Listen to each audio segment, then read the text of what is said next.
నమస్తే. శ్రీ మాత్రే నమః. శ్రీ గురుభ్యో నమః. శ్రీ వాగ్దేవ్యై నమః. అయితే మన ఖగోళ శాస్త్రంలో గ్రహాలు ఎప్పటికప్పుడు సంచారం చేస్తూ ఉంటాయి. ఇక్కడి నుంచి ఈ రాశిలోంచి ఆ రాశిలోకి ఇలా తమ చలనాలను ప్రారంభిస్తూ ఉంటాయి. అయితే ఈ చలనాలు, ఈ పరిభ్రమణలు ఒక్కొక్కసారి 2 గ్రహాలు, ఒక్కొక్కసారి 3 గ్రహాలు ఇలాగా వాటి భ్రమణంలో, వాటి పయనంలో కలుసుకునే అవకాశాలు కలుగుతూ ఉంటాయి. ఈ అవకాశాలని మనము సంయోగము అంటాము. అయితే ఈ సంయోగాలు కొన్ని కొన్ని పాపగ్రహాలు, కొన్ని మంచి గ్రహాలు కలిసి ఆహ్, విపరీతమైన ఫలితాలు కొంతమంది ఇస్తే, కొంతమంది మంచి ఫలితాలను ఇస్తూ ఉంటారు. అయితే 2 పుణ్యగ్రహాలు కలిస్తే వచ్చేవి రాజయోగము, మహారాజయోగాలు కలుగుతూ ఉంటాయి. ఈ కలయిక వల్ల ఈ రాజయోగాలనేవి మనకి ఒక్కొక్కసారి ప్రతి నెల జరుగుతుంటాయి. కొన్ని సార్లు రోజుల్లోనే జరుగుతూ ఉంటాయి. ఇలా వాటి పరిభ్రమణాన్ని మనం ఇంత అని లెక్క కట్టలేని పరిస్థితి. అయితే దృక్పంచాంగం ప్రకారము, జ్యోతిష శాస్త్ర ప్రకారము గ్రహాలు నిర్దిష్ట సమయంలో ఒక రాశి నుంచి అంటే ఈ పర్ఫెక్ట్ టైం నుంచి ఈ పర్ఫెక్ట్ టైం వరకు సంచారం చేస్తే ఆ సంచారాలు, ఆ గ్రహాల సంయోగము, ఆ సంచారాన్ని మనము మహారాజయోగము అంటామనమాట. అయితే ఇప్పుడు మనకి మార్చి నెలలో జరగబోయేది ఏంటంటే మీనరాశిలోకి సూర్యుడు, శుక్రుడు ఇద్దరు వస్తున్నారు. ఇంతకు ముందే మనకి ఫిబ్రవరి నెలలో రవితో పాటు బుధుడు కలిశాడు. విశేషమైన యోగాన్ని ప్రసాదిస్తున్నాడు 12 రోజుల పాటు. అలాగే ఇప్పుడు మీనరాశిలోకి రవితో పాటు శుక్రుడు కలుస్తున్నాడు. మహారాజయోగం అనమాట. ఇంకా చెప్పేదానికి ఏముంది? శుక్రుడు విశేషమైన గ్రహము. రవి ఆరోగ్య ప్రదాత. ఇంకా ఆయన ఇవ్వలేనిది ఏమిటంటూ ఉంది గనక. అయితే మార్చి నెలల్లో గ్రహరాజు అయిన సూర్యుడు మీనరాశిలోకి ప్రవేశం చేస్తున్నాడు. అంటే మకరము మనకి సంక్రాంతి అప్పుడు ఎక్కడికొచ్చాడు? మకర రాశిలోకి ప్రవేశించాడు. ఆ తరువాత నెల కుంభరాశిలోకి. ఇప్పుడు మీనరాశిలోకి సంచారం చేస్తున్నాడనమాట. ఈ సంచారం వల్ల అప్పటికే మీనరాశిలో శుక్రుడు స్థానం అయ్యున్నాడు. అంటే శుక్రుడు అందులో ఉన్నాడు. ఇప్పుడు సూర్యుడు మీనరాశిలోకి ప్రవేశించాడు. అంటే మీనరాశిలోకి శుక్రుడు, కొత్తగా వచ్చిన రవి ఇద్దరూ కలిసి సంయోగం జరుగుతోంది. ఈ స్థితిలో మార్చి నెలలోని శుక్రాదిత్య రాజయోగము అంటాము.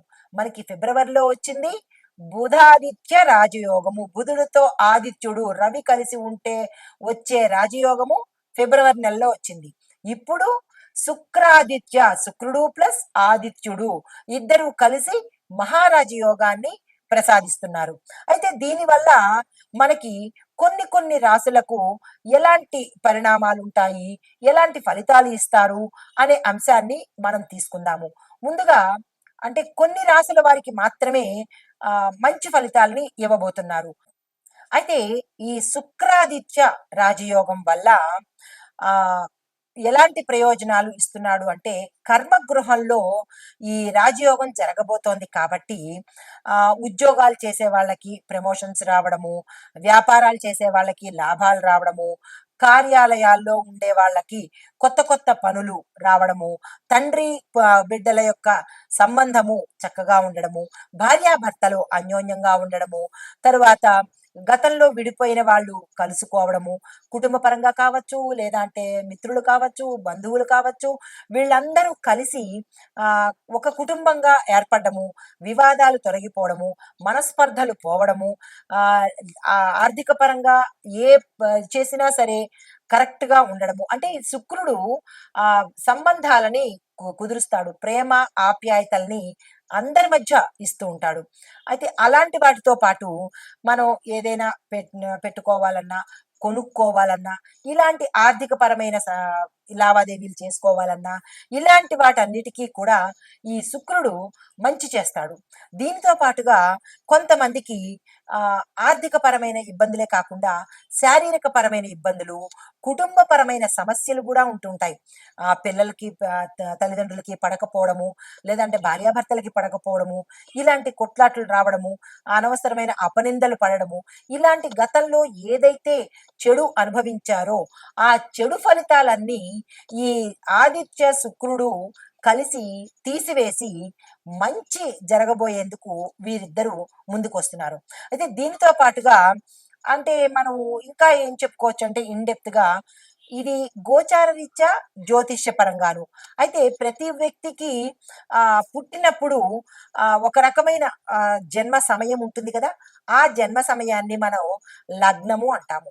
ఈ లగ్నంలో ఆ వ్యక్తి జాతకుడు ఎవరైతే పుడతారో ఆ సమయంలో ఏ గ్రహము అక్కడ ఉంది లేదా ఏ గ్రహాలు ఉన్నాయి. ఒక్కొక్కసారి ఒక గ్రహమే ఉంటుంది. ఒక్కొక్కసారి 2, 3 కలిసి ఉంటాయి. ఒక్కొక్కసారి పాపగ్రహాలు, మంచి గ్రహాలు కూడా కలిసి ఉంటాయి. అంటే ఈ కలయిక జాతకుడికి ఎలా ఉండబోతోంది అనే అంశం ఒకటైతే, ఈ ఇవి ఎంతెంత కాలము ఉంటున్నాయి? కొన్ని రోజులా? కొన్ని నెలలా? లేదంటే కొన్ని సంవత్సరాలా? అనే అంశాన్ని మనం పరిగణలోకి తీసుకోవాలి. అలా తీసుకున్నప్పుడే ఆ వ్యక్తి యొక్క జాతక పరిశీలన చేసుకున్నప్పుడే ఈ శుక్రుడు కానీ, ఆదిత్యుడు కానీ, మిగతా గ్రహాలు కానీ ఏ స్థానాన్ని చూస్తున్నాయి. ఇప్పుడు లగ్నం నుంచి మనకి 12 భాగాలుంటాయి. ఈ భావాలు ఏ భావాల్లో ఈ గ్రహాలు చూస్తున్నారు. అంటే వ్యాపారం చూస్తున్నారా? కెరియర్ చూస్తున్నారా? అంటే భార్యాభర్త కళత్ర స్థానం అంటారు. ఆ కళత్ర స్థానం సప్తమాధిపతిని చూస్తున్నాడా? ఆ సప్తమాధిపతిలో ఎవరు ఉన్నారు? ఇలాంటివన్నీ మనం పరిశీలన చేసుకుంటే వీరు ఇచ్చే ఫలితాలు మనకి ఆపాదించబడతాయి. అలా కాకుండా నాకు చెప్పారు ఇవి వస్తాయి అని, నాకు రావట్లేదేమిటి అని అనుకోకుండా ఇలా మనకి జ్యోతిష శాస్త్రంగా మహామహులు, ఋషులు, పంచాంగకర్తలు వీళ్ళు అందించిన సమాచారము ఎప్పుడూ కూడా గోచార సమాచారమే అవుతుంది తప్ప వ్యక్తిగత సమాచారం కాదు. కాబట్టి దీన్ని మీకు వ్యక్తిగతంగా మనకి ఎంత శాతము అన్వయించుకోబడుతోంది, ఈ యోగము మనకి ఎంత కాలము ఉంటుంది, ఈ శుభయోగాలు, రాజయోగాలు, మహారాజయోగాలు మనకి ఎలా వర్తిస్తాయి అనే అంశాలను మనం ఒక్కొక్కటిగా మేషం నుంచి ద్వాదశ రాశుల వరకు, అంటే మేషం నుంచి మీనం వరకు అన్ని రంగాల వాళ్లకు, అన్ని రంగాలు అంటే విద్యార్థులు, విద్య, ఉద్యోగము, వ్యాపారము, వ్యవసాయము, వాణిజ్యము, పారిశ్రామికము, తర్వాత కుటుంబము, ఆరోగ్యము, రాజకీయ రంగము, ఐటీ రంగము, చిత్ర పరిశ్రమ, క్రీడాకారులు, ఇలా 12, 15 మందిని మనం తీసుకుని వారికి ఎలా ఉండబోతోంది అనే అంశాన్ని విపులీకరంగా సవివరంగా నేను మీకు తెలియచేస్తాను. అయితే ఈ శుక్ర ఆదిత్య యోగము ఇంకా విపులీకరంగా దశ అంతర్దశల్లో కనుక చెప్పుకున్నట్టయితే, శుక్రుడు వీనస్, ఆదిత్యుడు అంటే సూర్యుడు ఇద్దరూ కలిసి అనుకూల స్థితిలో ఉన్నప్పుడు ఏర్పడే యోగాన్ని శుక్ర ఆదిత్య యోగం అంటారు. అయితే ఈ యోగం ఉన్న వ్యక్తులు సామాజికంగా గౌరవవంతంగా ఉంటారు, అధికార స్థానంలో ఉంటారు, శ్రేయస్సుని పొందుతారు. అంటే ఈ 3 యోగాలు ఈ యోగం వల్ల కలుగుతాయి. దీనితో పాటుగా ముఖ్యంగా కళలు రిపీట్ చేసుకోండి. చాలా జాగ్రత్తగా ఎడిటింగ్ చేయండి. ముఖ్యంగా కళలు, రాజకీయాలు, వ్యాపారాలు, ఆర్థిక రంగంలో ప్రాచుర్యం పొందే అవకాశాలు వీరు కలగజేస్తున్నారు. అయితే ఈ యోగం ఏర్పడడానికి అసలు కారణం ఏమిటి అంటే, శుక్రుడు, సూర్యుడు కలిసి ఉన్న దశలో లేదా దశాంతరంలో కనుక లగ్నం నుంచి 2వ, 5వ, 9, 10 స్థానాలు, దానితో పాటుగా 11 స్థానంలో ఉన్నట్టయితే కనుక, మరీ ఎక్కువగా దోషాలు లేకుండా ఉంటే కనుక ఈ యోగము కలిగిన వ్యక్తికి ప్రభుత్వ హోదా ఉంటుంది, రాజకీయ హోదా కలుగుతుంది, వ్యాపార విజయాలు, కళల్లో కీర్తి ప్రతిష్టలు, సంపద, ఇలాంటివన్నీ కలుగుతాయన్నమాట. అంటే మీ యొక్క వ్యక్తిగత జాతక పరిశీలన చేయించుకున్నప్పుడు దానిలో ఈ స్థానాల్లో అంటే 2, 5, 9, 10, 11 ఈ స్థానాల్లో దోషాలు లేకుండా ఉంటేనే ఈ శుక్ర ఆదిత్య యోగం అనేది కలిసి వస్తుందన్నమాట. అయితే ఈ యోగం వల్ల ప్రభావితమయ్యే రంగాలు ఏవి అంటే కనుక శుక్రుడు కళలకు, వ్యాపారానికి, లగ్జరీ లైఫ్‌కి, నాణ్యతకు, ప్రేమకు ఈయన అధిపతి అనమాట. ఇవన్నీ కలగజేసేది శుక్రుడు.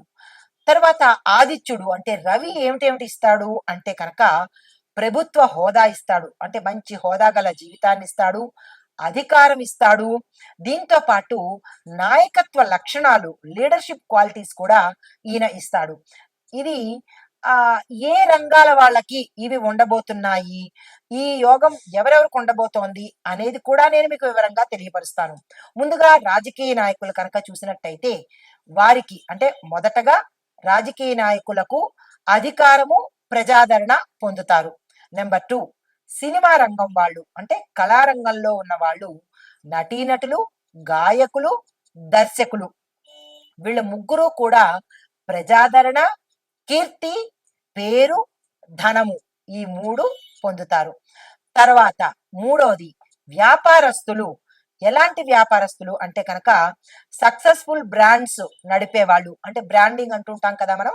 ఆ బ్రాండ్ వస్త్రాలు కావచ్చు, బ్రాండ్‌కి సంబంధించిన ఒక బ్రాండ్ క్రియేట్ చేసేవాళ్ళు ఆ వ్యాపారులు, లగ్జరీ బిజినెస్‌లు చేసేవాళ్ళు, జ్యువెల్లరీ బిజినెస్ చేసేవాళ్ళు, ఫ్యాషన్ డిజైనింగ్ బిజినెస్ చేసేవాళ్ళు, హోటల్ వ్యాపారం చేసే వాళ్ళకి విశేషమైన లాభాలను కలగజేస్తున్నారు. తర్వాత నాలుగవది అధికార స్థాయిలో ఉన్నవాళ్ళు అంటే ప్రభుత్వోద్యోగులు, న్యాయమూర్తులు అంటే లా చదివిన వాళ్ళు, అడ్వకేట్స్, లాయర్స్, ఉన్నతాధికారులు, అధిక శక్తి, గౌరవము వీరు పొందుతారనమాట. ఈ 4వ కేటగిరీ వాళ్ళు. ఇహ 5వ కేటగిరీ వాళ్ళు కళలు, సృజనాత్మక అంటే క్రియేటివిటీ రంగంలో ఉన్నవాళ్ళు ఎవరయ్యా అంటే సంగీతము, చిత్రకళ, రైటర్సు రచయితలు, దర్శకులకు విశేషమైన పేరు ప్రఖ్యాతలు పొందుతారు. అయితే 6వది ఆర్థిక రంగము అంటే బ్యాంకింగు, స్టాక్ మార్కెట్, పెట్టుబడిదారులు ఈ రంగంలో ఉన్న వాళ్ళకి విశేషమైన ధన సంపదను ఇవ్వబోతున్నాడు. తర్వాత 7వ అంశము గృహ నిర్మాణము, రియల్ ఎస్టేట్ రంగము ఈ వ్యాపారాలు చేసే వాళ్ళకి ప్రాపర్టీ డీల్స్ మాత్రము ఏదైనా ప్రాపర్టీకి సంబంధించిన డీల్స్ కానీ అగ్రిమెంట్లు కానీ మంచి లాభంగా తయారయ్యి సక్సెస్ని ఇస్తాయి. తద్వారా ధనాన్ని, కీర్తిని ఇస్తాయన్నమాట. మనం అనుకుంటుంటాం పలానా రియల్ ఎస్టేట్ కంపెనీ బ్రహ్మాండంగా రన్ అవుతోంది అంటే దాని అర్థం ఏంటంటే పలానా బ్రాండ్ కంపెనీస్ బట్టలు కావచ్చు లేదా అంటే ఏదైనా వస్తువులు కావచ్చు. ఇప్పుడు వస్తువుల్లోకి చూపుకున్నట్టయితే బటర్ఫ్లై కంపెనీస్, బటర్ఫ్లై సంబంధించిన ప్రోడక్ట్స్ లేదు అంటే కనుక వస్తువులు చూసినట్టయితే బట్టలు చూసినట్టయితే కొన్ని కొన్ని బట్టల బ్రాండింగ్స్ బ్రహ్మాండంగా ఉంటాయి. లాక్మే కానీ ఇలాంటి పెద్ద పెద్ద కంపెనీలకు శుక్రుడి యొక్క అనుగ్రహంతో పాటు ఇంత పేరు ప్రఖ్యాతలు కలుగుతున్నాయన్నమాట. అలాగే ఈ 7 విభాగాలలో ఉన్న వాళ్ళకి శుక్రాదిత్యంలో కలిగే విశేషమైన ఫలితాలు కలగబోతున్నాయి. దీనితో పాటుగా వీరికే కాకుండా ఈ 12 రాసుల వాళ్ళకి కూడా ఎలా ఉండబోతోందో చూడాలిగా. అవి మనం ఇప్పుడు ప్రస్తావన చేస్తాను. తదుపరి రాశి తులారాశి. ఈ తులారాశిలో ఉండే వారికి శుక్రాదిత్య రాజయోగం వల్ల ఎలాంటి ఫలితాలు ఇస్తున్నారు, ఎలాంటి దోషాలున్నాయి, ఎలాంటి లాభాలు ఉన్నాయి అనే అంశంలో లాభాలు గనక ముందుగా చూసినట్టయితే విశేషమైన ధన సంపద, ఆకస్మిక ధన ప్రాప్తి, భూ ప్రాప్తి, గృహ ప్రాప్తి, స్థిర చరాస్తులు కొనుగోలు చేయడము ఇలాంటివన్నీ క్రయ విక్రయాలలో లాభాలు రావడము ఇలాంటివన్నీ ఈ అందుబాటులోకి వస్తున్నాయి. దీనితో పాటుగా వృత్తి ఉద్యోగాలలో ఉన్న వారికి విశేషమైన కీర్తి ప్రతిష్టలు, పేరు ప్రఖ్యాతలు, పదవులు, రాజయోగాలు ఇలాంటివన్నీ సమకూరుస్తున్నాయి.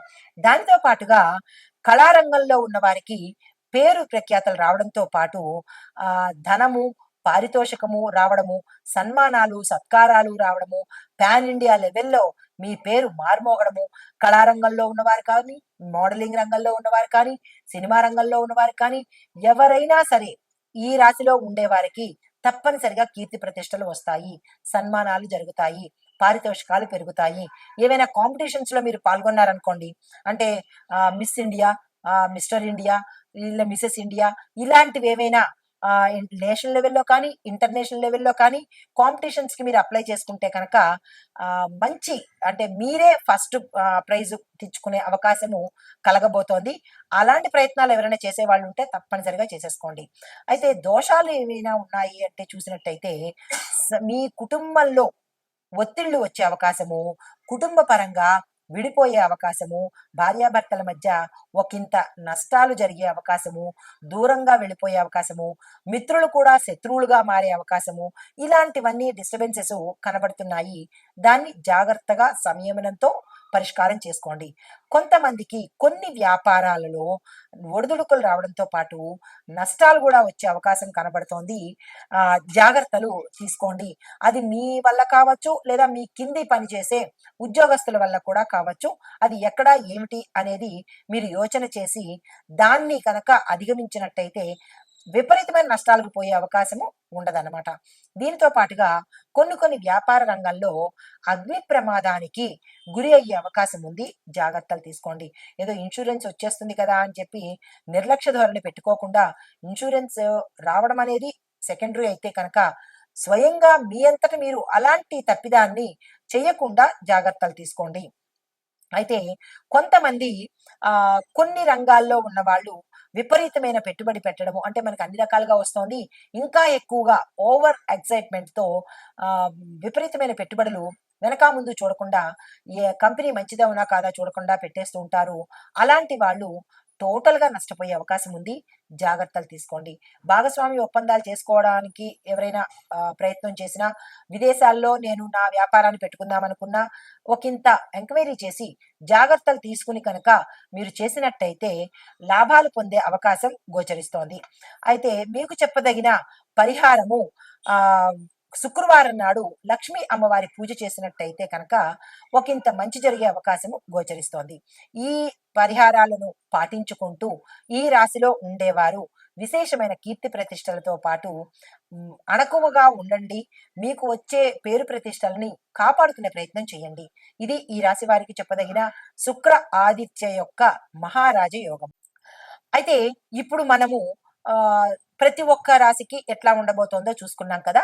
ఓవరాల్ గా ఈ శుక్ర ఆదిత్య రాజయోగము యొక్క శక్తిని పెంచే పరిహారాలు ఏంటంటే కనుక, మొదటిది శుక్రగ్రహ శాంతి కోసము శుక్రవారం లక్ష్మీదేవి పూజ తప్పనిసరిగా చెయ్యాలి. నోట్ చేసుకోండి, స్కిప్ చేయకుండా చూడండి. తరువాత తెల్లని వస్త్రాలు తప్పనిసరిగా ధరించాలి. తరువాత వృశ్చిక రాశి వారికి శుక్రగ్రహ శాంతి తప్పనిసరిగా చేయించుకోవాలి. ఇది మొదటి పాయింట్. రెండో పాయింట్, సూర్యుడు బలంగా ఉండాలి అంటే కనుక ఉదయము సూర్య ఆరాధన తప్పనిసరిగా చేయాలి. సూర్యోదయ సమయానికి సూర్యుడి ఆరాధన చెయ్యాలి. దానితో పాటుగా ఆదిత్య హృదయాన్ని తప్పనిసరిగా పారాయణ చెయ్యాలి. మూడోది, తరువాత ఆ ఆదివారాలు అంటే ప్రతి ఆదివారము ఉప్పుని మీ ఆహారంలో లేకుండా చూసుకోవాలి. ఈ రెండు పరిహారాలు, ఈ లోపల చెప్పిన చిన్న చిన్న పరిహారాలు కూడా మీరు తప్పనిసరిగా పాటించుకోవాలి. అయితే ఈ పరిహారాలు పాటిస్తే కనుక శుక్ర ఆదిత్య రాజయోగము పూర్తి శక్తివంతంగా పనిచేస్తుంది.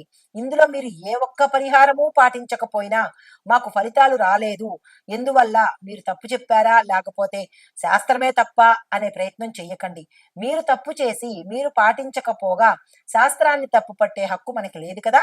కాబట్టి ఎన్ని ఆటంకాలు ఎదురైనా వాటిని అధిగమించి విజయాన్ని పొందాలి అంటే కనుక, ఈ ఫలితాలన్నీ పొందాలి అంటే కనుక తప్పనిసరిగా నేను చివరిలో చెప్పిన ఈ పరిహారాలు ప్రతి ఒక్కరూ పాటించవలసిందే. ఇందులో ఎక్సెప్షన్ లేదు, డిస్కౌంట్ లేదు, అమెండ్మెంట్స్ కూడా ఏమీ లేవు.